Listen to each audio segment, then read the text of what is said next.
Halo Sobat Info, langit Timur Tengah kembali membara. Dalam satu malam yang penuh ketegangan, Israel dan Iran saling melancarkan serangan. Rudal-rudal melesat cepat di angkasa, dan sistem pertahanan udara aktif tanpa henti. Dari berbagai rekaman yang beredar, terlihat jelas langit di atas Israel dipenuhi kilatan cahaya. Rudal datang, dan pencegat pun langsung bereaksi. Menurut militer Israel, Iran kembali meluncurkan sekitar 100 rudal ke wilayah mereka. Haifa dan Tel Aviv jadi dua kota yang paling banyak diserang. Beberapa rudal diduga merupakan jenis hipersonik, cepat, sulit dicegat, dan menghantam dengan daya rusak besar.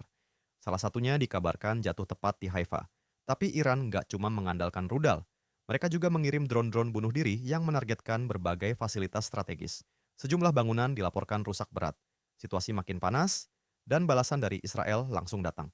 Israel meluncurkan serangan balik ke berbagai infrastruktur energi milik Iran.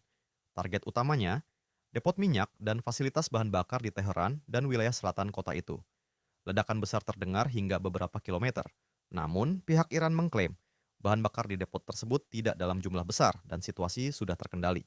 Serangan Israel bukan cuma soal minyak. Mereka juga menghantam sistem pertahanan udara di sekitar Teheran. Tujuannya jelas, mengamankan jalur udara untuk operasi lanjutan. Dan efeknya langsung terasa. Ladang gas Sotpars, ladang gas terbesar di dunia, terpaksa menghentikan sebagian produksi akibat kebakaran. Situasi ini bikin pasar global ikut bergetar. Hari pertama serangan, harga minyak dunia melonjak hingga 9%. Dan kalau Iran benar-benar menutup Selat Hormuz, dampaknya bisa jauh lebih besar. Amerika pun ikut bersuara. Presiden Donald Trump memperingatkan Iran soal konsekuensi yang lebih parah, tapi ia juga memberi sinyal damai. Semua bisa berhenti, asalkan Iran setuju menurunkan program nuklirnya secara drastis. Sayangnya, perundingan yang seharusnya digelar di Oman resmi dibatalkan. Iran menolak bernegosiasi selama masih diserang. Di lapangan, korban terus berjatuhan. Iran menyebut 78 orang meninggoy di hari pertama dan bertambah menjadi lebih dari 100 di hari kedua, termasuk 60 korban yang meninggoy saat rudal menghantam sebuah apartemen 14 lantai di Teheran. Tragisnya, 29 dari mereka adalah anak-anak.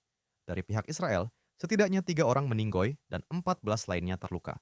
Namun, data dari kedua pihak belum bisa diverifikasi secara independen. Organisasi HAM di Israel pun angkat bicara. Mereka menyebut keputusan untuk langsung memulai perang adalah langkah berbahaya dan justru memperkeruh situasi kawasan.